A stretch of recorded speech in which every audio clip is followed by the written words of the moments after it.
life is about another thing, which is perspective, how you decide to see things. That usually determines your experience, right?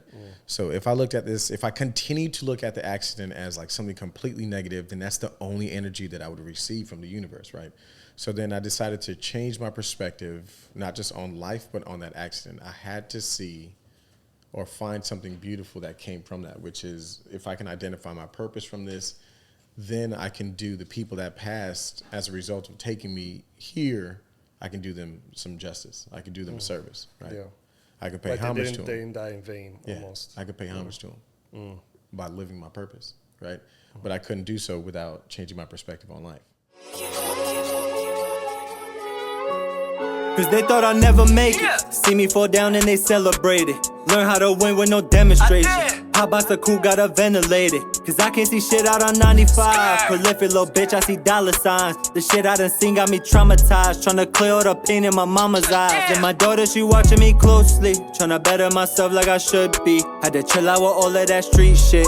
I came a long way, but don't push me. Rest in peace to my bro, it ain't right, dawg. 20 bands, nothing that's light sauce. Hit the booth and I turn all the lights off. Gotta get in my zone.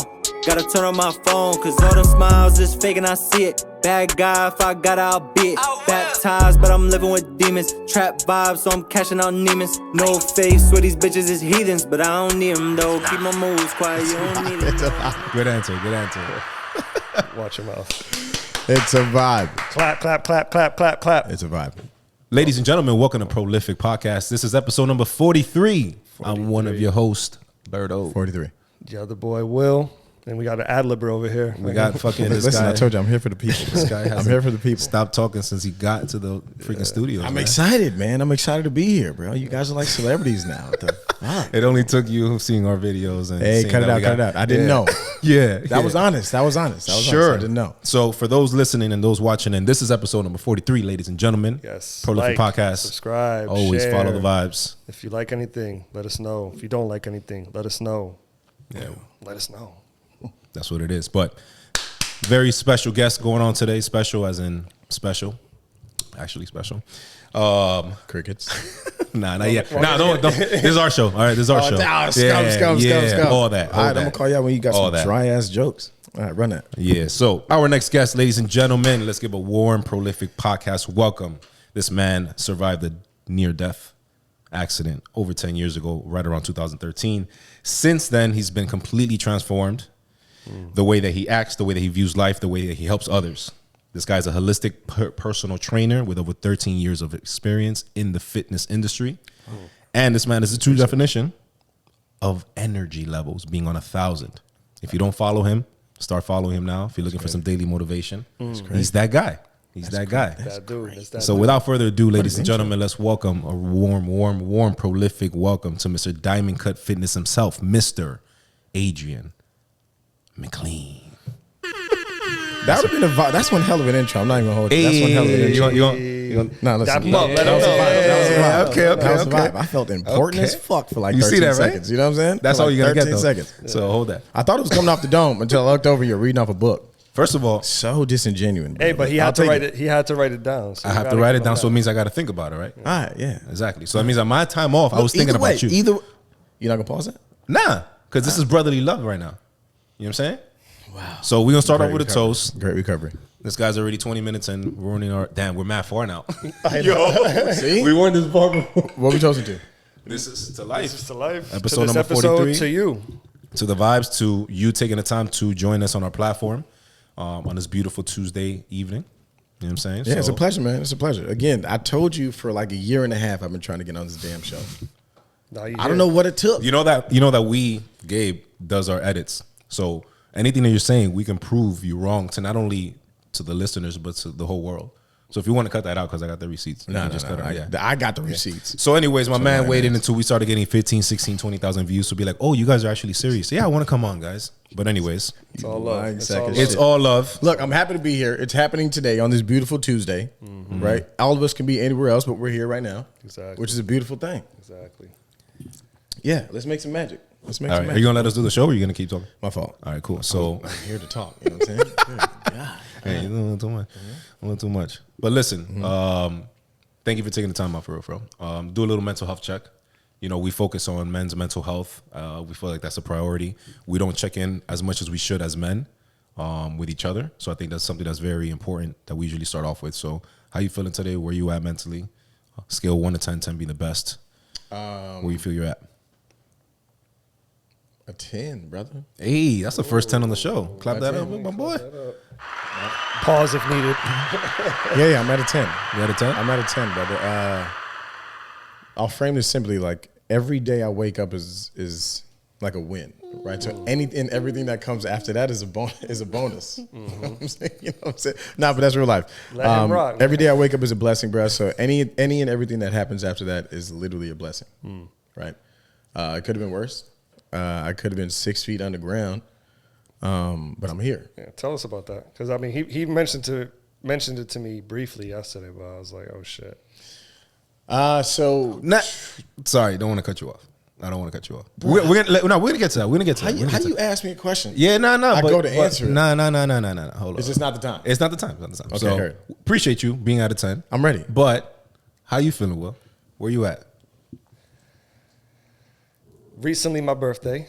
Hey, it ain't every day you turn 43. You know what I'm saying? Happy birthday. I don't know what the button is. Otherwise, No, I'll press it's it. all good.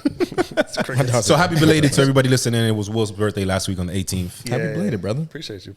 It was a trippy birthday, man. I don't know. It was a lot of mixed emotions, but getting my family here to visit and shit like that kind of helped smooth everything over.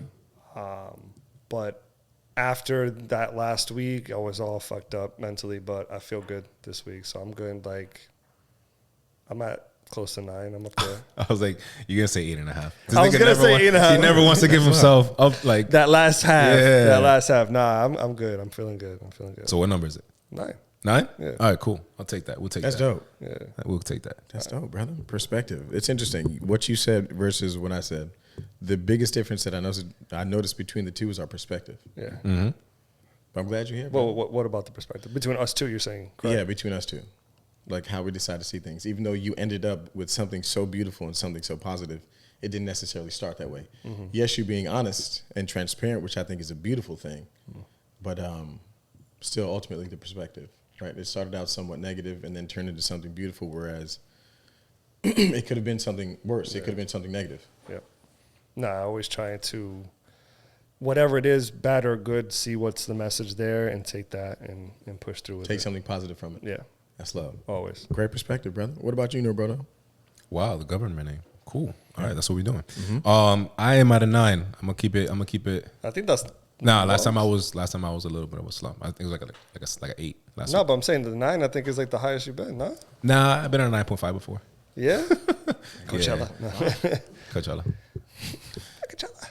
Yeah, I'm at a 9. I feel good. I feel Hey. good. Emotionally, mentally, I feel good. Boy, Overall, my boy is sponsored by Kith. I see you. definitely not sponsored. My This son shit got is. money. This shit My is. son got money. Yeah, it's an expensive habit, you know what I mean? This, first of all, he lives a different lifestyle. It's crazy. That's why I couldn't catch up to him for a year and a half. what are you talking? But here we are. Anyways, Okay. moving forward, Sure. we're all feeling good. I appreciate you guys sharing how you feeling No doubt. on the platform before we get into it. So now we can circle back to Yeah. to your story, right? Because You're right. I fucked up. I jumped the gun. No. It's not about jumping it, but you know, that's what we're on for, right? Like Yeah. I know you have a huge story, like I mentioned earlier, ladies and gentlemen. Big story on Adrian's side. Something that it's not often you hear. You discuss it a lot of times as far as like basically escaping death kind of thing. In a sense, not completely. Okay. But we'll let you get into that. So I mean, let's talk about it. You know, November 19, 2013. So it started like a few days earlier. My boss came into the gym that I was working at in Chelsea, New York, told me that he had a job opportunity for me in Miami. So it was to take over the 2 crunch gyms that were on the beach, the one that was on Alton Road and the one that was on Washington Avenue. So I told him, this is pretty dope. I accept the position. When do I start? He was like, you know what, just take a few days, think about it, and let me know when you're ready to start. I know it's a huge transition to go pack your stuff up from New York to go to Miami. So I called my best friend at the time. I told her about it. Maybe after like 2 minutes, she hangs up, calls me back. She was like, look, check your email address. Check my email. So I checked my email, and she bought us like a trip to go to Costa Rica. I checked the itinerary. It was like a whole vibe. The first day we got there, checked into the hotel. Next day, supposed to be like this private ATV tour. Cool, I'm super hyped. Told my boss, she's like, go on the trip, you deserve it. At this time, I'm in New York, super independent, doing everything for myself, right? Obviously. Brushing your teeth and everything? Yeah, of course, obviously. Just making sure. Filthy animal. And then we go on this trip. The first day there, we check in. It's a vibe, right? The next morning, we get on the ATVs. My friend is on the back of the tour guide. And then the skies start to turn like a little bit dark gray. But it's nothing yet because we didn't hear about any rain or whatever it is. So we get on the ATV. We're riding through like this, whatever this like heavy forest area is. And then the sky starts to get a little bit darker, starts to rain, and we're riding down this straightaway. And then I'm not gonna lie to you, like I was speeding, the tour guy was speeding. You know, it was like a nice little competition. Like nobody was really listening to the instructions. No, none of that shit. I was just trying to zoom. You know what I'm saying? I was trying to zoom. So we're going around this corner. I didn't see this pothole. I hit the pothole, and then the ATV goes far left, and I'm thrown off the ATV onto like this concrete street light pole. I hit center mass on my leg. My shoe flies off. I didn't think none of it. So at this time, we maybe like 5 minutes before then, my homegirl jumps on the back of my ATV, and it's myself and my homegirl, and then the tour guide, we're racing down that down that road. She flies off. She hits the concrete pole on her left tib, and it broke in 2 places. I'm looking at her shit, thinking about, damn, that's the worst of our injuries, bro. I tried to move my leg from like laying on the ground and internally rotate my hip. That shit did not move, bro. I lift up my pant leg. There's no swelling. There's no discoloration. All I knew is that I just couldn't move my leg. And I was like, all right, whatever. So I called the ambulance. They come. They take us to this first hospital. We're in Costa Rica, bro. I grew up in Miami, but I don't speak a lick of Spanish, bro. Not a lick. See? He's like, me duele. Duele? Ow, ow, ow. None of that. I just said, look, I think it's fucked up. I just kept saying this shit. I think it's fucked up. I think it's fucked up. They put some metal rod in between my tib and fib on my right leg because by this time my leg had shortened. My femur had broken and my leg started to shorten. So as that happened, I looked down and realized that my shit is like 2 inches shorter than my left leg. They put like this metal rod in between my tib and fib, something like some process called like traction or something to where it extends my leg down. They put like this long body cast, and then they put us on this medical evacuation plane in Costa Rica, and they're sending us back to Fort Lauderdale. So we're flying, and the trip is about like 2.5 hours. I knew we were getting close to Miami or at least Florida because this shit got hot as fuck on the plane. Really? They had AC, because you weren't a little like a small, right? Like one of those small 6-passenger planes. Yeah, like a 6 to 8 passenger plane. Yeah. And I made a joke, and I was like, damn, this shit smells new as fuck. Y'all got me a private jet, bro. God, dog, felt cool as fuck. So this is the first day of the trip? Bro, the first day. We landed, shit. We got there, we had dinner. The next morning, that's when we went on the ATV tour. So yes, the second day, they'd fly us to Fort Lauderdale Airport, and this is after a 2.5-hour flight. They put us on separate ambulances, myself, the doctor, the co-pilot, pilot, the nurse, my friend. They put my friend on one ambulance and then myself in the other one with the doctor. And we're talking shit about all types of stuff. Like he asked me about how to help his wife lose weight. We're talking about all that shit on the ride. We get to the hospital, St. Mary's Hospital in West Palm Beach. I gave him a dap and I was like, look, I'll call you in the morning. He's like, please do, because I want to know what happened to you. Dope. A few days later, my mom comes into the hospital room. My surgery ended up taking like a little bit longer than it was supposed to. I think it's supposed to be like an hour-long process, but because when my femur broke, there was so much of the bone that was lodged into my hamstring and my quad, so they had to take the time to take the individual pieces out of my muscle. So that extended the time from like an hour and a half to maybe like 6 hours or something. Lost a hell of a lot of blood. Put me in the room, and then my mom gives me her phone, and she went to go get some like fruit or some shit down the street to bring it back for me. And then she's like, if your dad messages you, just, you know what I'm saying, tell him that I stepped away, but I'll be right back. So I go into the text thread and I scroll up accidentally, and then I see that my dad's like, does Adrian know? So I asked my mom, and I was like, bro, what is it? What is this? Like, does Adrian know what? So her jaw starts to shake and shit. And then she starts to tear up. And I was like, bro, what is going on, bro? Y'all getting a divorce, cuz this is the wrong fucking time to tell me this shit. Or you're probably like, are they going to amputate my know leg? what I'm Like, what? saying? Come on. What do you I know? gotta lose this What do shit? you know that I don't know What right now? don't I Because you're in the know? hospital You know bed, what I'm right? saying? Like, come on, You yeah, know? son, Okay, yeah, okay. it was crazy. Yeah, I would have been freaking out. Yeah, facts. And then she's like, nah, the plane. And I was like, what do you mean the plane? She's like, the plane. And I was like, all right, the plane. Like, where you going? I have no idea where you're going with this. Yeah. So she was like, look, the plane, there was an accident with the plane. So when they dropped me off after the 2.5-hour flight, they landed the plane. They waited for the doctor to come back because remember, he escorted me to West Palm Beach, the hospital. He gets back to the airport. They board the plane, doctor, nurse, co-pilot, pilot. 6 minutes after they take off, they have engine failure. The plane crashes. Everybody dies. The only people that are found, I think they only found 2 of the 4 people on that plane. They didn't identify who they found. They just know that they found 2 of the 4 people. The amount of wreckage was ridiculous. So I'm thinking, we just flew 2.5 hours. Nothing. Like, not even turbulence, bro. The biggest complaint I had was like, damn, she's starting to get hot as fuck. You know what I'm saying? It's starting to get hot. Yeah. That was it. That was the worst complaint I had. Well, you also had a lot of adrenaline going on. Like, you had adrenaline running. So you probably weren't even thinking about temperature and all this and comfort. Think about it. No, I mean, I did at that. I mean, that's fair. But at that point, I think I had the wherewithal to take into consideration of like the change in temperature because it was extreme, bro. It was like cold as fuck in the air, and then right when we get down on land, it's hot as Florida yeah, humidity. So did they crash over water or like over 6 land? minutes. I think it was like 2 miles off the coast of the Fort Lauderdale airport. They went down. Yeah, that shit was crazy. How was that? Like, I'm saying this because I had a similar experience, not something like that, but like where it could have went the other way. Like where it's like, all right, I could have been on that plane. It could have fucking crashed on the way to Miami. Bro, I thought of that millions of times, bro. What kind of feeling is that for you personally? It's you can't necessarily pinpoint one feeling, man, because it's like a roller coaster of emotions, right? You're thinking at one point, when I landed and I got here, cool, I'm safe. I didn't hit a femoral artery. My leg is gonna be good, even though the doctor was like, "Say, man, like this whole training thing, just get like a desk job, and you'll be good." And I was like, "What the fuck?" I hate when doctors say shit I like was that. like, "You son of a bitch," but I appreciate the vote of confidence, man. You know what I'm saying? There was that shit, and then when I finally found out about the accident, that fucked me up, man. Before the accident, and whenever people would mention like a form of depression, anything of that sort or within that realm, I would think this shit is not. It's not a thing. Like, just get in the game. If we're here to train, we're here to work out. Let's just work out and call it a day. Like, this depression shit is fake. Cut it out. Boy, was I in for a shock. I fell into like the survivor's remorse thing. Like, how is it that I survived and they didn't?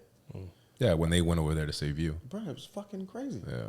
You literally put your life on the line and then made sure my shit was good. And then you get on the plane to go back home. And I knew this guy had a wife and a daughter, the doctor. I didn't know much about the nurse or the pilot or the co-pilot, but knowing that this guy had a family, yeah, bro, that shit fucked me up. That shit fucked me up. So from that point on, like, I never looked at people the same. I never looked at relationships the same. That shit changed everything for me, bro. Did you feel like you have purpose now? Yes and or like, no. did you feel like you had a purpose before, or like did like that specific incident be like, okay, like I'm here for some reason? There's something that that incident. This fucking microphone. That incident was the one that was like, yeah, I have to be here for some reason. I have to. Otherwise, I'd have went. Actually, I can't say like what would have been or what could have been, but or present like hypotheticals. But I came to that conclusion. I'm here for a bigger purpose. I have no idea what that is. It has to be, and I felt like fitness was my vehicle to do that. I just didn't know how I was going to do that yet. But yeah, bro, that shit shocked. It shocked the shit out of me. Shook my world. Yeah, that was probably like the darkest time of my life. now, like you said, it changed your way of perception on like relationships and shit, right? Yeah. Like before that, like how did you perceive people? I would Just look at people beings. like, I wouldn't appreciate people as much as I do now, right? I felt like people always had, they always had like their intentions on something, right? I wasn't as trusting of people. I wasn't as open and vulnerable with people, especially males of our demographic, right, of our cultural background, because historically, like Hispanic men and black men are not as open or transparent. So that changed. In what sense? How you communicate, bro. How you communicate, man. Like show love more. Of course. Show love, express gratitude towards the people, right? And nothing's ever that serious. No. Now, in your household, was your pops like that? That machismo, like, well, like how I say machismo for us would be like, you know, same thing, like don't cry, you know. No, I think this goes across the board. My dad was like, he's like your typical Caribbean man. You know what I'm saying? There's no complaining about shit. Yeah. There's no whining about shit. Just get up and get it done. Yeah, that's it. That's it. If there's something you want to get accomplished, like, yeah, I'll help you, but do your research first. Don't come to me with an idea that's not backed by some form of like research or something. Stay your ass out of trouble, right? Yeah, stay your ass out of trouble. And that's it, man. My dad was like the disciplinarian. My mom was the one that was the nurturer, right? My dad was the nurturer in the sense that he provided, and that was his way of showing his affection, right? Which is like the role of like a typical Caribbean man. But my mom, she was a nurturer, man. Some would say she spoiled me, but I don't think she spoiled me, man. I don't think she spoiled me. My mom's a saint. You know? Mommy, I need the new J's. No, fact. He's still attached to mom. I know Mumsies, man. Mumsies. Shout out to Mumsies. Facts. Shout out Mumsy. You probably watching this. I love you. Fact. Now, But did that change anything with your pops?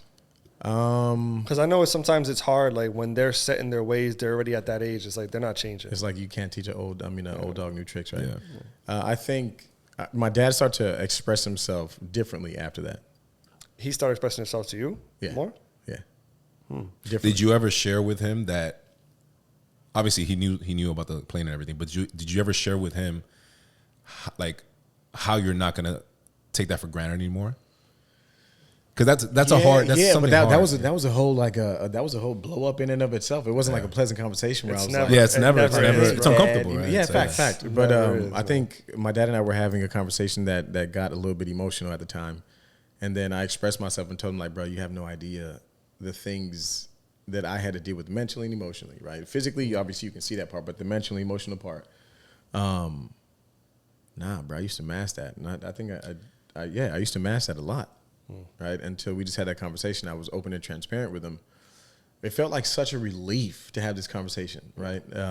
Not just with another like black man, but with my dad above all people, because my dad was hella strict growing up, like hella strict. It's like long overdue. Yeah, it was, man, and what a relief that was. But he received it well? It took him some time.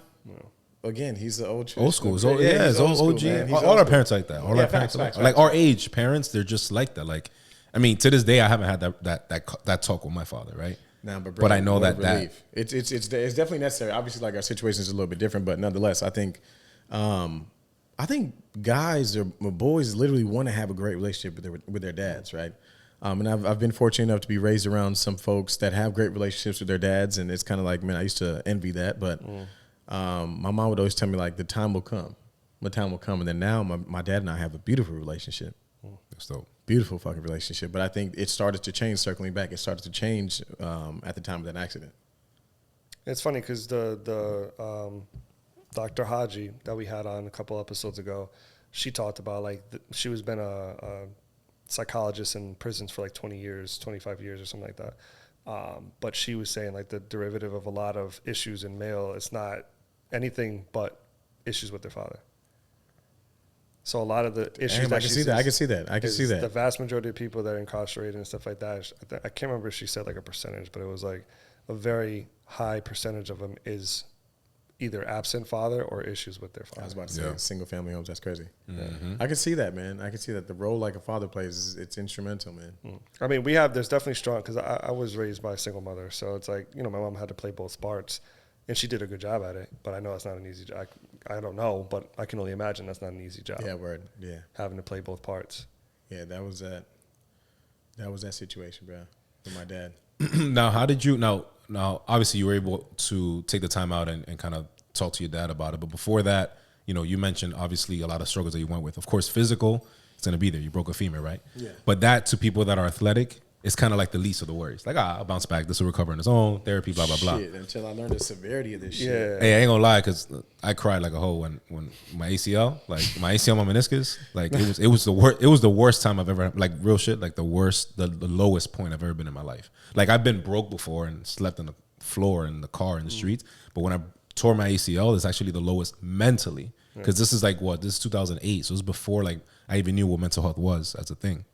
So yeah, it wasn't even a thing in our community at that time. yeah, it wasn't none of that. So Get over this is, so now you how old were you when this happened? Because it's 2013. I know you're like 48 right now, so like Yeah, I'm like, shut the fuck up. I think I was you're in your 20s. You're in your 20s. Yeah, I was in my early 20s. 20s. I was in my Early 20s. 20s. So 2013, like I said, mental health wasn't really like a thing. So obviously there's a lot of struggles that we deal with obstacles like this. In your case, it was a physical obstacle, but I think mindset plays a role in everything that we do in life, right? So before you had that conversation with your father, you had to be at a certain space, mindset-wise, to have that courage to have that conversation with your father, because you started seeing life differently. Yeah, that, and I felt like it was just time, man. I felt like there were times that my father and I would have conversations and I wouldn't be as communicative as I felt like I could have been or should have been. And it was most of the times it was a situation where, like, after the shit had passed, then I'm like, damn, I could have said You this, could or I have, or you should have, yeah. So yeah, just got to the point where I felt like, look, man, we got to have this conversation. I'm gonna speak my piece. Hopefully you receive it beautifully. If not, then It is what it is. Nah, fuck all that. I'm in line with the door, bro, so I can just jet the fuck out the door. You ain't gonna get your belt or your shoe in time, boy. I'm out here. My dad got quick ass reflexes. I ain't want none of that smoke. You know what I'm saying? I was That's about like to just get my Jamaican, ass about it. Word. But I know, like, also with that, what you went through, right? I'm sure being injured made it even 10 times worse, in the sense of, like, especially with something like that, you're bedridden. So it's not like where you can go out, maybe go for a walk or go for a run or do something active to kind of help you get your mind off of it. You're just stuck with your thoughts. Bro, you know what's crazy? I think I would have been in a better space had the people tending to me and caring for me, being the doctor and the physical therapist, had they been more enthusiastic about the potential of my recovery.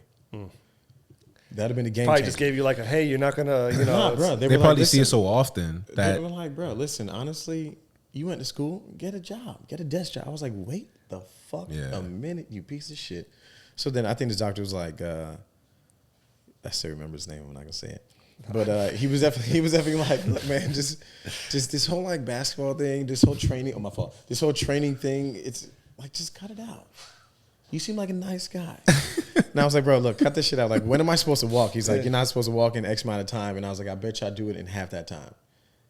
Son pat me on my shoulder like, okay. Relax, big guy. he's like up the dose of oxycodone. He's like, nurse. Can we make sure that he even has insurance? Relax, big guy. That shit's not happening. Can we make sure he has insurance? Is he insured? If not, get him No, out. it's crazy. Let's It's get him crazy. out of It's here. crazy. He was like, nah, bro, it's not happening. Yeah, it's not happening. So from that, how has your experience influenced your relationship with fear and uncertainty? Taking what you've gone through, sitting in a bed. Uncertainty being the big word there. Yeah, like Uncertainty. That's funny. My days were filled with uncertainty because I'm taking what the doctor's saying, who's a professional in the field, and I was but a personal trainer at the time.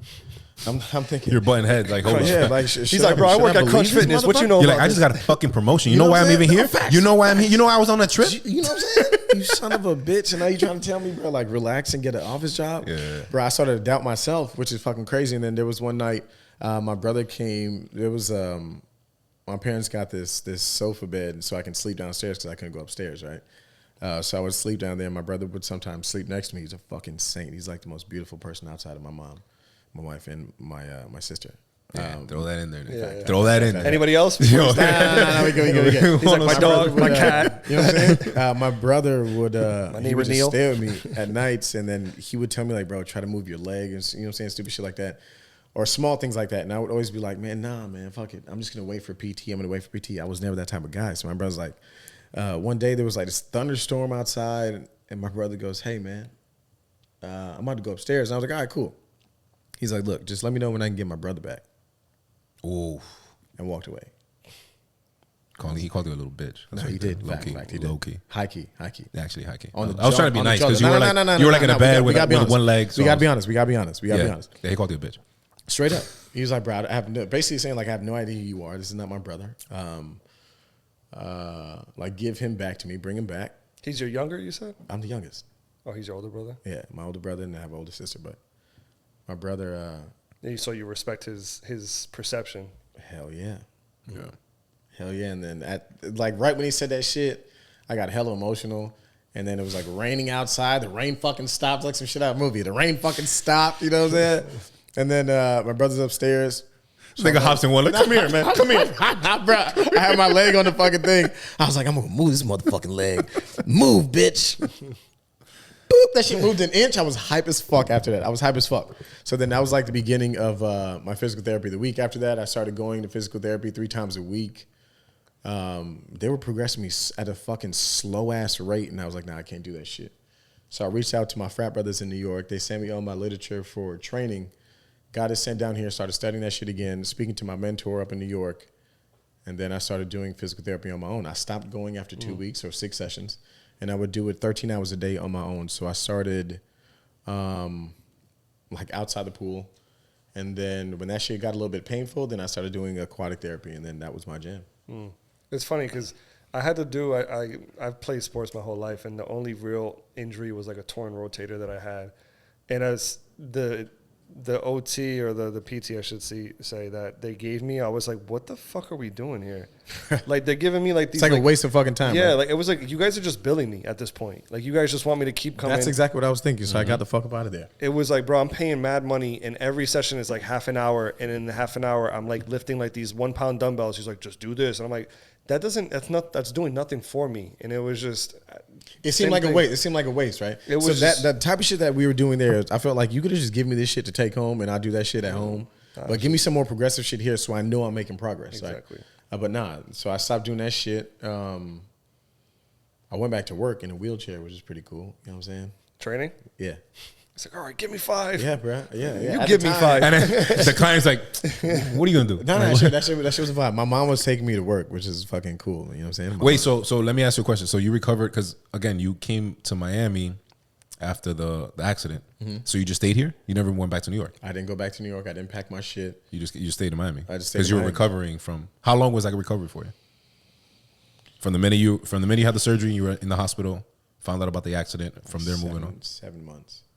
That's a long time. Yeah, that femur is no joke. Nah, it was supposed to be longer than that. But true. It was I mean, the supposed to be femur's much- I see people the walk femur's the on- hardest the bone to break, right? Yep. It's supposed to be much longer than that. And then I started doing that therapy on my own, expedite that process, and then I was back to work in 7 months.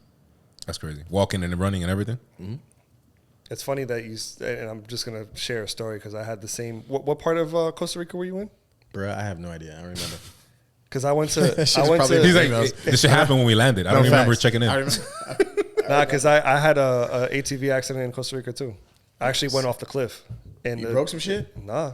It's funny because Lucky you know, son of a I Boy- believe boy it. drinks his milk. You know what I'm saying? 2%. I fucking it was something similar to you where I was racing and it was like a bend, like a U-turn, and I didn't see the U-turn, and like when I tried to turn last minute, like the thing wouldn't go, and I just flew off the edge and landed literally in a bush full of like fluffy bricks and shit? leaves. You No, lucky. swear to God, it's crazy. Because right around it, it was just a bunch of pointy rocks, and I landed right in the middle of it. So, like, I believe in, like, you know, guardians and shit like that, like guardian angels, because, like, had I got flown 5 feet more, I would have hit my head on a fucking rock, and I probably wouldn't be here. You'd been done. I would have been done. And it's crazy because I landed, and the person that I was with was on the back with me.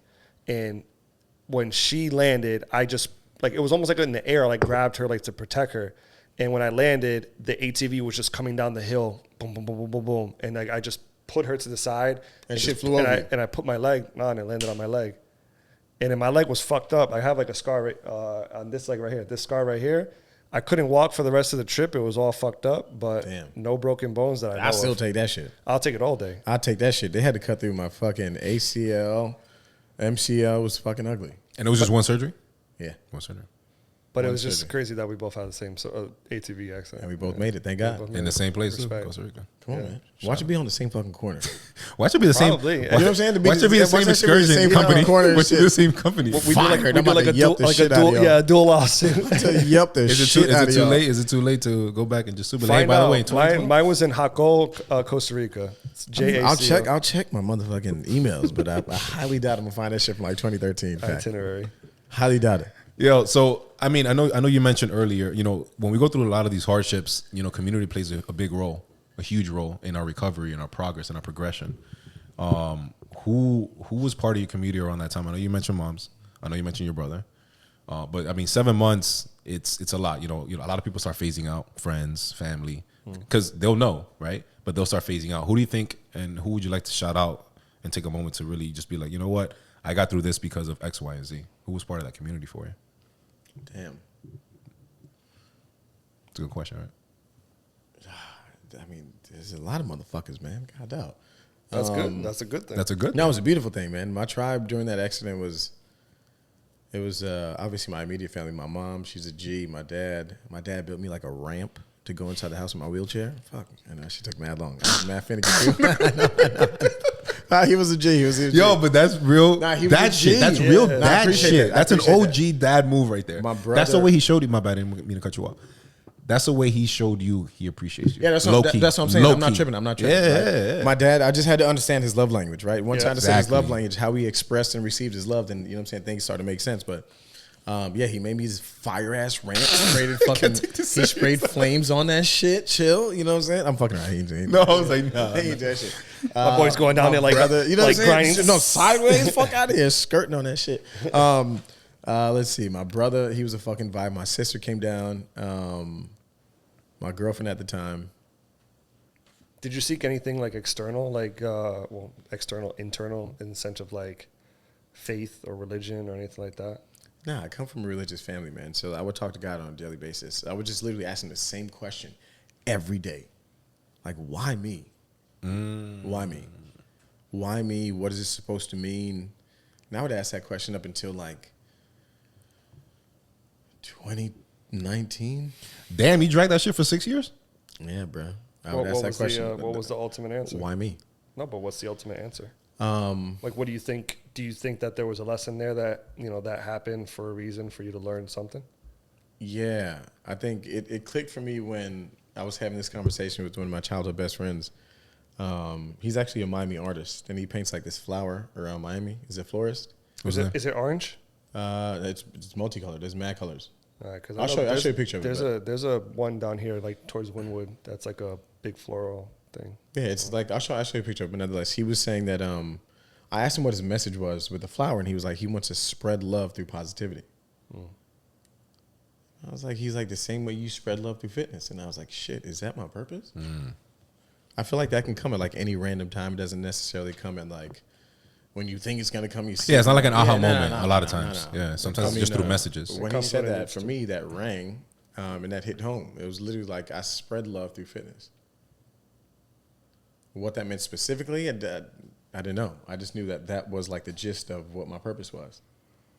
Now, when you were talking, I know you said you come from a religious home. When you were talking with God and getting through it and saying the why me, did you ever question your faith? Yeah, bruh. Yeah. Yeah, I questioned it when right when I found out about the accident, I started questioning my faith. Like, bro, did you make a mistake? You know what I'm saying? And take them and then leave me here? No. I mean like your faith in God. Yeah. That's what I meant. Oh, so you're questioning everything as a whole. Yeah. You're Everything. questioning Like, higher power and everything. yeah, like does this even make sense? Like, why would you take these people that came to save me?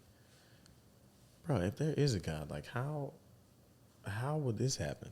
Do you feel It's guilty? like, how is that right? Did you ever feel guilty? Yeah, that's the survivor's remorse, bro. Yeah, that's the I had the survivor's remorse for quite a long time.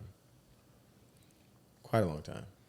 So how did you get past that? Like how did obviously time tends to heal, but again, something that you're dealing with not only physically, I think this was more an emotional battle because of the accident that occurred after.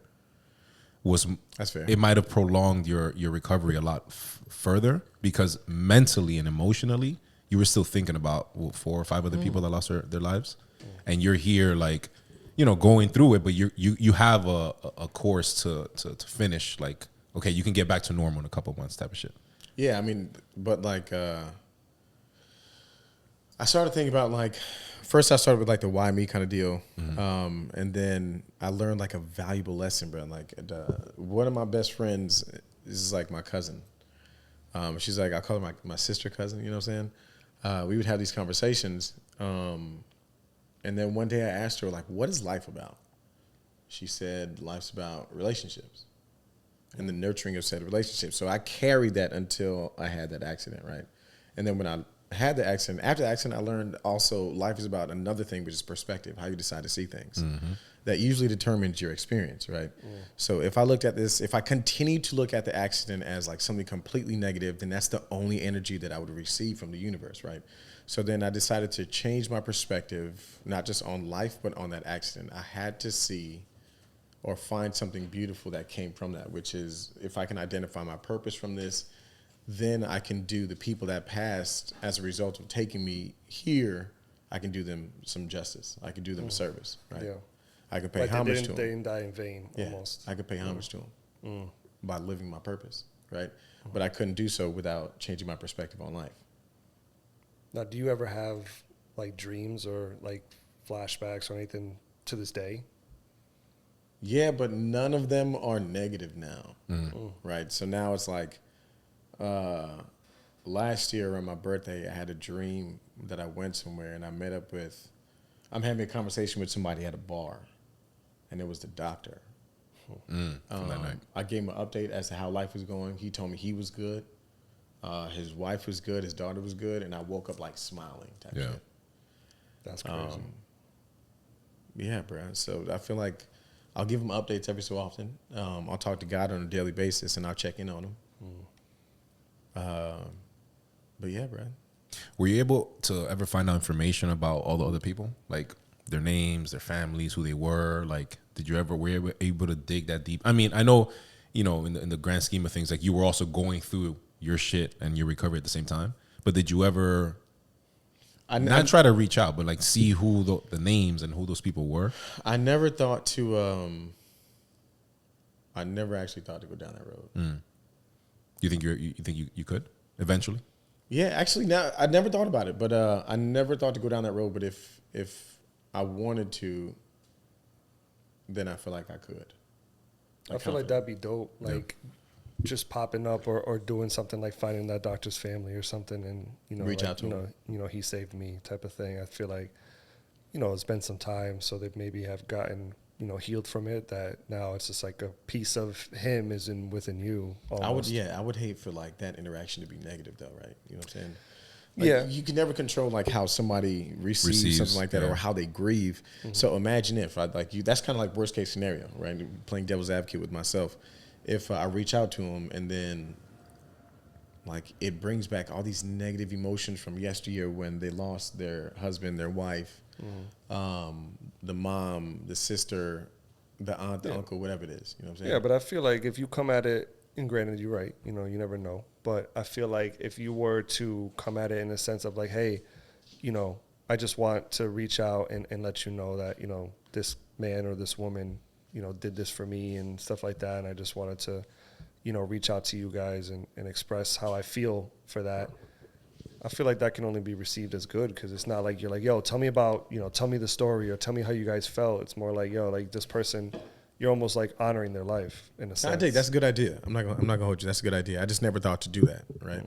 But I appreciate you bringing it up though. No doubt. That's a good idea, man. But yeah, that was that jam, bro. One of the hardest before then I thought like the hardest experience in my life was like pledging, right? Now facts. It's pledging in African American fraternities. It's different. Is it Kappa?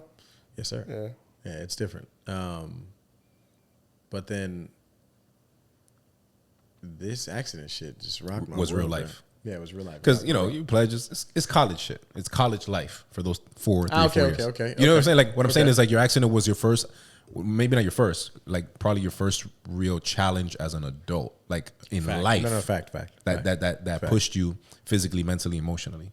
And again, before that, when we're young and we're in our early 20s and going through college, like, we're not really paying attention to shit. We got injured, we roll an ankle, whatever. We're still coasting. We're coasting. We're figuring life's out, right? We're like, everybody's broke, everybody's on the same page, everybody's in college, and everybody's just figuring it out but partying, right? But this is like, you're out of college, you're getting into a big boy job, you got a promotion, and now that happens.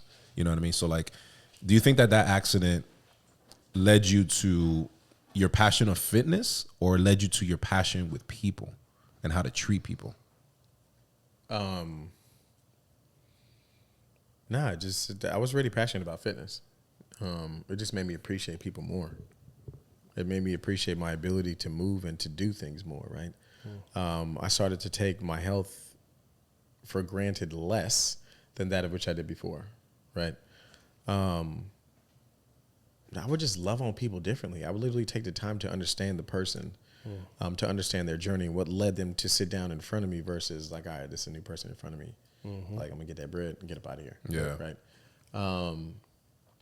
I became nice. I became more involved in people, man. Like, I just started to appreciate it. I just started to appreciate it more. And that changed every interaction I had with training. Now, did any of your fraternity brothers like come out and see you or anything when you were? They're the ones that packed up my apartment. Huh? They packed up my apartment in Brooklyn. Packed up my apartment, shipped all my shit down, labeled everything, and they would come down periodically to check up on me. Most of them would call me every day. Brotherhood. Every day, yeah. That's love. That's what I'm saying. Like, I was saying that because I know sometimes when people that, you know, you said fraternity, so it's like you're in this brotherhood, but sometimes some of them don't really go by that code as much as they should. Yeah, I mean, it's just like your circle of friends that you grew up with. You know what I'm saying? Like, as your values change, your mentality changes, your ideologies change, what you're passionate about or what you're ambitious about changes. Some guys got to get left behind, and that's cool, right? It happens in every family. It happens in every friend group. Well, that's just a situation of what it is. Yeah. Right? You rock with who you rock with. I mean, if those guys would call on me, then yeah, cool, I hold you down still, and so on and so forth. But you just rock with who you rock with, man. So those that you do rock with and that hold you down, supportive as fuck. Nah, because I know like what we would call like, you know, African orgs or multicultural is what we would say, multicultural, like Kappa, Sigmas. I know you guys are like for life. Like that's like, you can be in it, because I was in a fraternity as well. It's Greek, but it's like after college, you know, I still talk to some of my boys, but I'm taught to a lot of them. I know like like Kappas, Omegas, you know. The whole Divine Nine, bro. Like it's they literally are like for life. For life. Like Yeah. You'll see dudes 60 years old still rocking their, you know, their colors or their letters or whatever it may be. And then the Greek orgs are kind of just like, yeah, a few years after college, we'll still kind of fuck around. But then after that, it's just like, yeah, most of them, all Divine Nine Greek letter organizations, it's for life. You have your collegiate career, and then after your collegiate career, you have your alumni career, and then you kind of go on from there. But you still in it. You're still in it, bro. It's for life. Have you used any of your connections? Hell yeah. The fuck? All right, bro, relax. Nigga's like, I haven't paid a cell phone bill in like 13 years. Hey, whoa. No, for sure, man. He's like, Tony and Emma with Verizon. I did. I did in college. I did after college. I did when I moved down here. I didn't know any Kappas out here. So I reached out. Is there a lot? Yeah, actually. Like FIU? I don't know if like what school has it. FIU, those are the ones that I know that are closest to us. But FIU and and FIU had Kappas that I grew up with, like Sorrell, Rich, Newhouse. Shout out to my cousin. You know he's my cousin, right? Who? Low key, Rich. Rich? Yeah. For real? We don't call each other. We call each other cousins, but Miami cousins. Like we're like Miami cousins. Yeah, like that's my family. He's been like this with my girl cousin Suleni. They've been best friends since forever. Say word. Yeah, that's my dog, man. Shout out to Rich. He's out in LA right now. Shout out to Rich, man. I gotta have him on the podcast too. Sorrell, you know. I don't know what that is. For real? I mean, he used to hoop. Yeah, hoop. Anyway. Come on, though. It's all right. It's all right. We're just going to leave that alone. But yeah, so I knew some of those guys, and I found out that actually I was at work on the beach training, and there was a guy that was a Kappa that came in. He was from Iota Chi. He invited me to like their chapter barbecue or something, and then that was the whole vibe. Got to link up with those guys. My boy rolled up strolling. Yeah. Had to, man. My legs fucked up, but I can still stroll. I was good by that time. All right, cool. Yo, so we can all agree that mind and body connection is essential, right? In life, with just everything that we deal with, all the obstacles that we kind of deal with. being everything that you went through, you know, from the accident to the highs of the promotion, of the accident to the lows. What's something like, are you incorporating thing now that allowed you to get through all that? Are you incorporating anything now, you know, at 30, what, 5 or 35? 36? 37, 37, you old as fuck. 37. So at 37 now, like, are you incorporating anything on your end that's helping you and helping your clients or just others, family members, your pops, your relationships? Everything starts with a relationship first. I'm not finished with my question. Oh, my fault. Yeah, my fault. Sit down. I jumped the gun. So are you incorporating anything like meditation, like yoga, like mindfulness training, anything that you incorporate now that you didn't before that just allows you to be that, you know, that better person, that 1% better for you and everybody in front of you? Whatever. That's what I was going to say before you. Bro, put the mic up. You're driving me crazy over there looking like you you ride the yellow bus. But he's over there like, yeah, because I'm trying to adjust it either way because I move it either way. You don't have to hunch over. That's that's what I'm saying is the hunch. That's what I'm like, just sit up straight. Because I move the shit and then the shit drops. You know what I'm saying? Oh, but you got to, yeah, like that. And then just turn the thing. Nah, So but bro said, You can hear him fine right there. damn, there we go. all right, I'm just saying. Damn, what was the question again? Are you incorporating thing now in your life that has to do with your mental health, your mindness, your mindfulness, like yoga, meditation, any type of I don't know, Like spiritual work, any type of spiritual work that allows that helped you get through what you got through, but now you're just incorporating your daily life because you just see the benefits, just like you do with your health and your training. Yeah, of course. Daily meditation. I'll do yoga with the illest yoga instructor in Miami. Shout him out or no? Yeah, Alessandra. She's a vibe. I actually train her too. I cycle. I know. I literally take some time and I relax. I cycle. I try to play golf, even though that's one of the hardest things ever. Yo, let me it's funny, I'm gonna cut you off. You know, hold on, because even when I told you I tore my rotator, Yeah. I've played every contact sport, anything you could think of. I actually tore my rotator cuff at the driving range. Stop it. I was going to ask you if it was from baseball. Nah. I played baseball, I played basketball, I played football, I did jiu-jitsu, I've done everything, volleyball, everything. I fucking tore it. How'd you do that? I was trying to be like Billy Madison, fucking Happy Gilmore, and I just fucking Launched it. and I like this shit. With a hockey stick too? Fuck this shit. Nah, I wish it was. That would have been dope. Nah, they would have kicked him off that shit. It actually was in Connecticut too. Fucking shit. See, that's what you get, bro. But no, I'll play golf. The whole point of that is I just literally take some time out by myself, and I make sure to do activities that like challenge me mentally, emotionally, physically. That's what I've changed. But what I bring into my training is it's literally just making a real life connection with the people that I train, right? If you don't make that real life connection with the people that you train, then it's going to be hard for them to be vulnerable with you enough to try and step outside their comfort zone.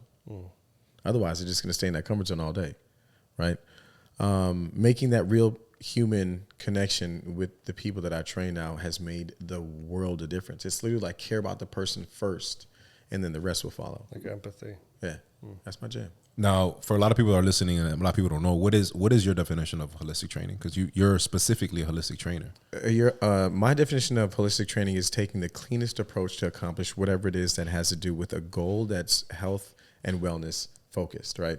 Health obviously has to do with your direct health, but when it has to do with wellness, the one thing that most people don't take into consideration is like if you look up wellness, it's both mind and body, right? It's not just body, right? If you just tend to the body, you're gonna have a hard time with that client. It doesn't matter who it is. It doesn't matter how well y'all click. It doesn't matter. None of that shit matters. If you don't make that real connection with that person to tend to their mental and emotional space first, not going to accomplish anything. No, you're not going to accomplish it. You're not going to get it. They're not going to get it. It's going to be transactional. They're going to come in. They're going to do their 45 minutes or an hour. And then they phase out. You're going to get your money. They phase out and within 3 to 4 weeks. And once they phase out, it's like, bro, I've tried the gym by myself. I tried getting a trainer. Just wasn't successful. Yeah. Right. And that just kind of ties into what you're saying earlier. Like my appreciation for people has completely changed. So therefore, I take that approach with people now in this training, in the training space, and that's changed the game for me. So it's keeping things as pure as possible, right? As clean as you possibly can. Yes, I love supplements, but if you can get all those nutrients from food, from whole foods, then great. Let that be the route in which we take. So you take 0 supplements? Are you natty? 1,000%. You know what's fucked up? Oh, shit. Bro, you want to test my blood, you fucking jerk. You know what's fucked up? When I went to school and came back, one of my childhood best friends, I'm going to say his name, Cesar Acosta. I call him Cece. That's my dog, though. I went over to his house, and his parents were like, hey, man, it's good to see you. His dad was like, damn, bro. You you do the little pricker You there? do that? I Little was like, pricker? nah, bro. He's like, how'd you get so big so fast? I was like, bro, I haven't seen you in like 2 years. What He's was, like, what was your answer? What was that? How did you get big so fast? Natty? Yeah, Natto? I was natty. Natty? Who the fuck? I'm not even that big, bro. I'm not that big. No, I'm asking. No I'm balls. just asking a question. Yeah, I'm natty. 1,000%. All right, cool. I don't even know what it is. I don't even know where to get that shit from. Mexico, apparently. Mexico. Get the fuck out of here. GNC. Have a fucking heart Backdoor attack in like GNC. 3 I'll take like whey protein, but that's plant based. I'll take magnesium. I've been thinking about taking magnesium. Man, him and I were actually just talking about started, that before. I started before we like- started like a recording. week ago. Actually, before you got here. Yeah, you should definitely take magnesium. 500 milligrams a day. You should definitely to take see if that makes a especially with your nutrition. dog. First What? of all, speaking of nutrition, right? Is something I said? How do you listen? I put in work, man. I don't got no six pack. I ain't got no six pack. I could see. I ain't got no six pack. Nah, I'm never gonna I have a six pack. I eat too much rice and bread. All right, so I'm not gonna give that. Nah, up. I'm I sorry. dig it. I could see. All right, I so could see. if we can get a solid 4-pack shadow, I could work with that. 4 packs. Shadow, yeah, a little shadow. Jesus. I don't need You the. can go to like Dr. Miami and they. Nah, I ain't you good. doing all You that. good. I You ain't doing good. all See that. this fucking thing. I'm all natty, boy. I'm all natty. I don't I can believe in tell. no supplements. all natty, all fatty. So you talking about? I am not fat, dog. Yo, for 36, I get busy, all right? There's a lot of 36-year-olds that look way older than me and Yeah. way worse. Yeah. So shout out to the melanin and shout out to the way I take care of myself. Melanin. All right, good. Get Thank to the you. question. Though. Anyways, my question was as far as when it comes to nutrition, Mm-hmm. with your clients, how do you give nutritional advice? Because you're not a nutritionist, Right. you're a trainer. And a lot of people mix those two things up. Once upon a time, I was a trainer in New York City. Shout out to New York Sports Club, 2012. So people will confuse that, and they'll be like, yo, like, what should I eat? And in my head, I'm like, I don't fucking know, because I'm going to tell you the same basic shit that a lot of people tell you. Grilled chicken, No, the you have veggies, you have and all general guidelines, right? With the general guidelines, you can go into calculating your client's specific macros, right? So how much they should take in on a daily basis. Break that down into each macro, which is your protein, your carb, and your fats, right? You give them that meal plan and then kind of go from there. When it comes to specifics or even like changing their meal plan, you can give them an outlier of what each macro consists of, right? For your proteins, your carbs, and your fats, and then just have them choose if they want to change it. And I just monitor it, kind of going up. Yep, and go. Because, I mean, nutrition obviously plays a huge role in your results. It's the most important role. Yeah. It's the most important one. Now, you're very big on that. Like, No, you're- extremely. Look, anybody can go to the gym and throw some weights around and get big, right?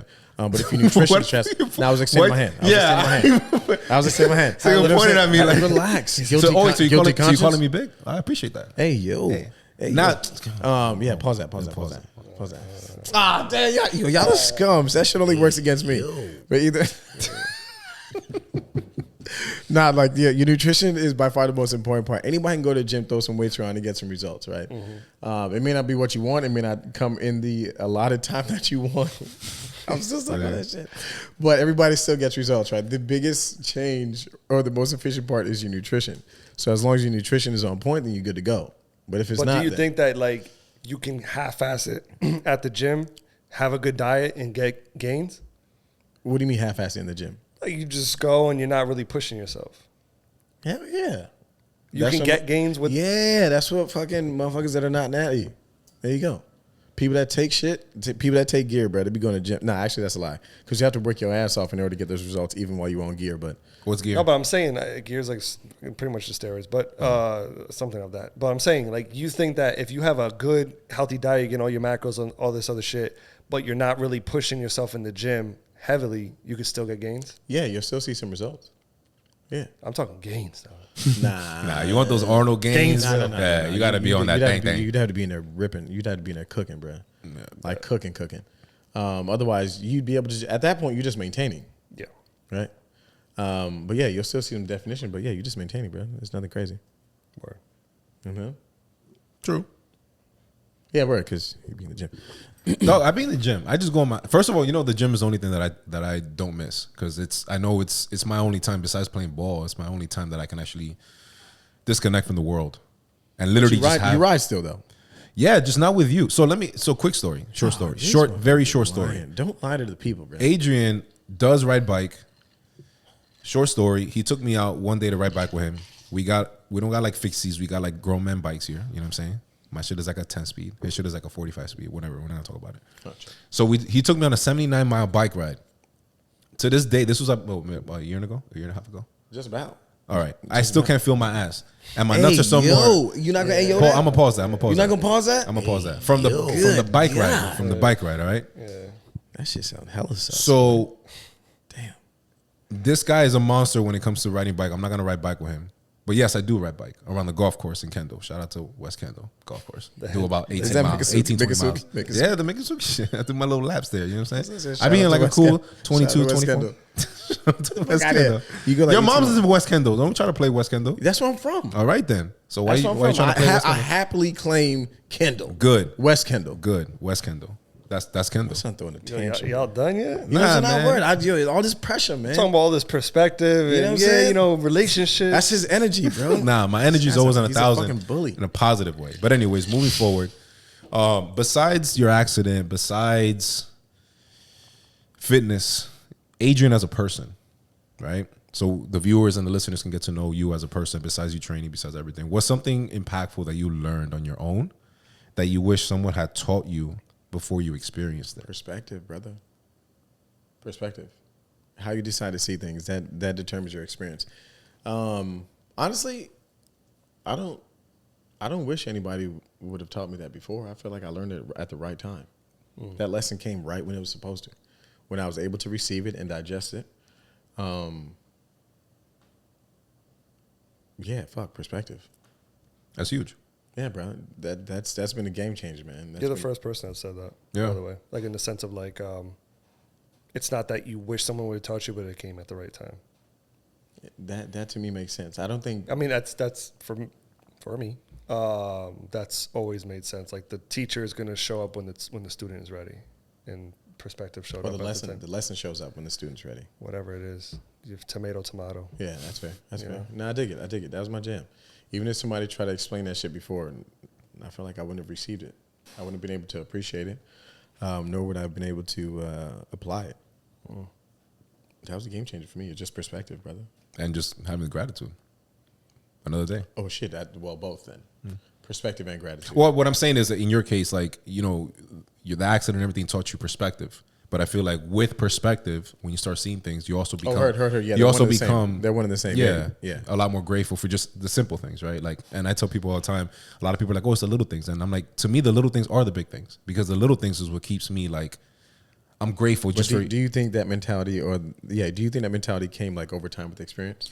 I think the mentality came with time. The older I'm getting, the softer I'm getting, and not in a physical sense. I get what you're saying. Like we grew up with our guards up all the time, all the time. Like whether you got to protect yourself in the streets, in school, like wherever you're at, you just always got to be guarded, right? Like and then we're men, so as men, I got to protect my woman, my kids, my friends that are around me. Like that's just always around me. The older I'm getting, I'm starting to realize that I'm not necessarily getting softer physically, like I'm still with the shit if we need to.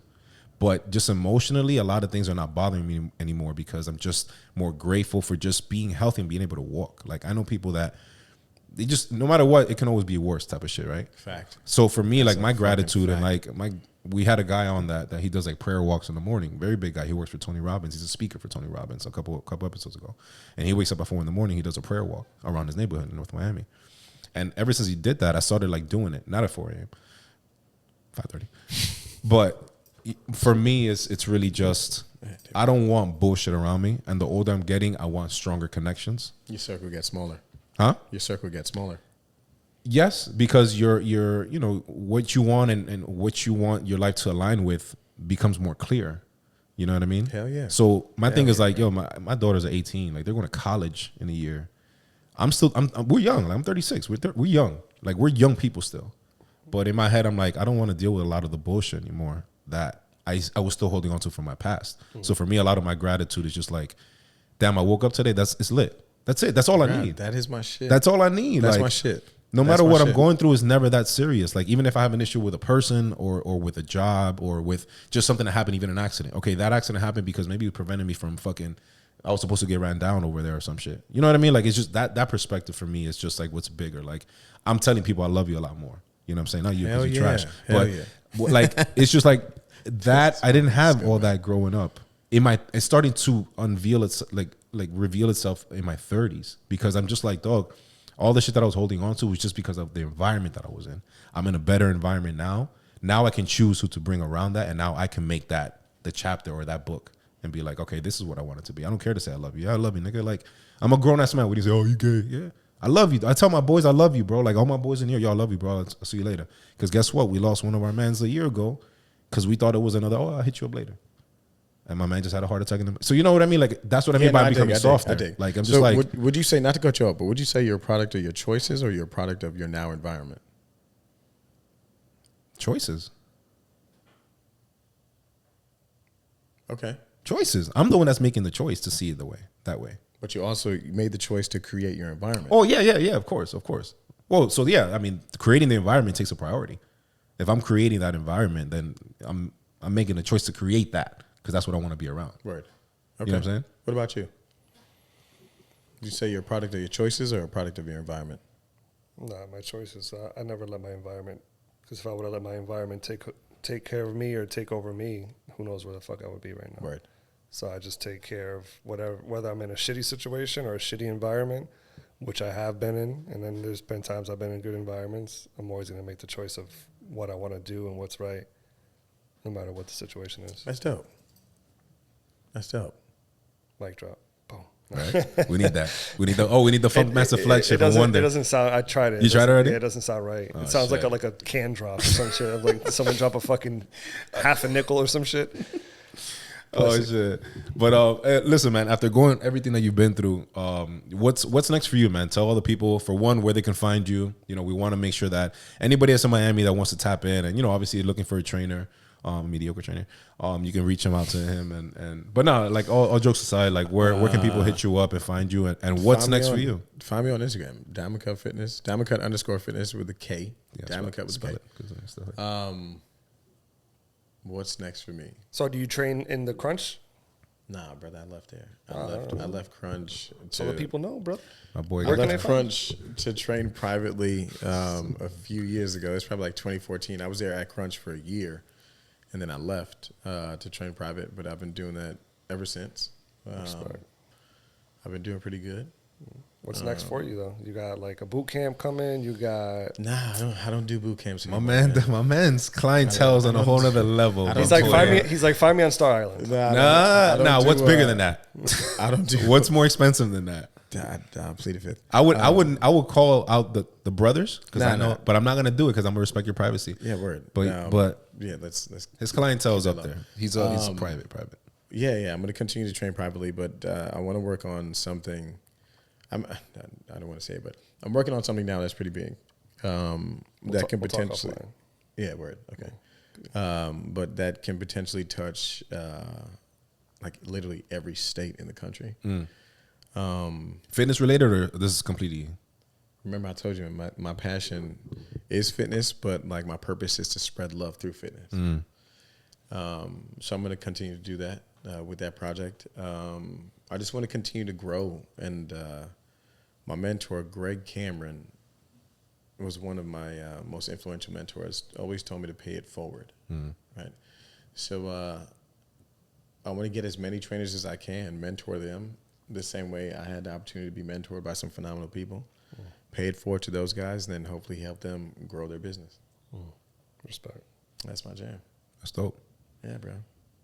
That's dope. Well, I mean, look, man, we could probably chop it up for another 5 hours, but honestly, from this platform, we just want to take the time to thank you for coming out. That was love, man. It was a good time. For one, I mean, what we're doing here is we're bringing up, like we mentioned before, I think we talked about a little bit before offline, but we really want to use this platform to have these type of conversations. We talk about this very often. We're not talking about this as men, just giving people their flowers, giving people their praises. You know what I mean?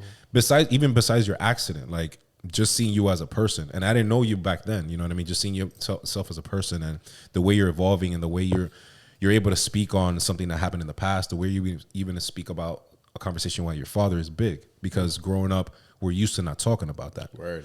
So Word. we just want to tell you from our platform here that, we appreciate you taking the time. We appreciate everything that you're doing, and you have our support, when it comes to anything that you want to do, whether it's in Miami or anything you want to push forward. We're here for not only men, but we're here for human beings' mental health. You know what I mean? So we just want to applaud you for everything that you're doing. That's love. I appreciate y'all. Yeah, we want to say. I appreciate that, good brother. You keep cutting me off. You don't have a problem. My fault. My fault. But nah, man. Honestly, that's really what it is. We just we want to take this time, this hour and a half or whatever, to just have this platform to say everything that we just said on the story, so the masses can hear it. Right? It's not about just people here in Miami. We want to touch people. And like you said, spread fitness and spread love through fitness. Like, we want to spread love through our battles that we've dealt with, that now we can look back and say, okay, I got through that because of this. Mm-hmm. And now we want to talk about it, because the main purpose of everything is always like, people don't speak about things. And it's always men. We got to stop being ashamed to speak about things. We got to stop being ashamed to speak about how we feel. How about just the challenges that we're going through, because it's not always that somebody can look forward to a therapist. Sometimes a therapy could be your own friends. If you just sit down and say, yo, my brother, how are you really feeling? Mm-hmm. Like, yo, now I'm good. Nah. How are you feeling? Mm-hmm. What's yeah, that's love. You know what I mean? So again, we'll wrap it up. This is going to be episode number 43. But again, bro, we just want you to take the time to thank you. And obviously you're always welcome to come back. And we're just here for your journey. Anybody? Why are you looking at me like that? Because, bro, I'm gonna be back in this bitch. I swear to God. I'm looking at you like, bro, don't say that shit just to say it, bitch. I'm gonna be back up in this. We dead ass, man. We dead ass. This is we're growing this, right? And this is, you're part of the community now. Of the platform of Prolific, and you are prolific. You are what we represent, what we stand for. You know what I mean? And we just want to tell you that straight up. We don't have no flowers for you, but we'll give you a water shot or a drink shot and cheers it up. and I mean, what's left, because you don't drink up the whole thing. Get the fuck out of here. I had two on. But either way, I appreciate y'all boys. I appreciate you giving me the space to come out here and speak my piece. I appreciate the viewers. But yeah, man, above all, it's just a human connection that we have. Enrique, you've been great, man. You've been great. This is just a vibe, man. Appreciate you, brother. I appreciate the invite. Hopefully I get to come back. I would love to come back and give you guys an update as to what I have working. Of course. And then when that happens, be able to reveal that stuff to the world. But until then, it's up. Let's do it. Yeah, facts. All right, man. Episode 43. Appreciate you coming through. We would do one more toast, but we're mad far from each other now. We got a new setup for the people that are might as well. listening. You brought it up. All right, You brought it up. Throw it up there. Let me get some water, though. I ain't got shit. You're good. No, we're not gonna. Yeah, man. Yeah, Just clink, clink, clink. clink, clink, clink. All right, this is episode 43. Appreciate you guys. Thank you for tuning in. I'll see y'all later. Peace. Cause they thought I'd never make it. See me fall down and they celebrated.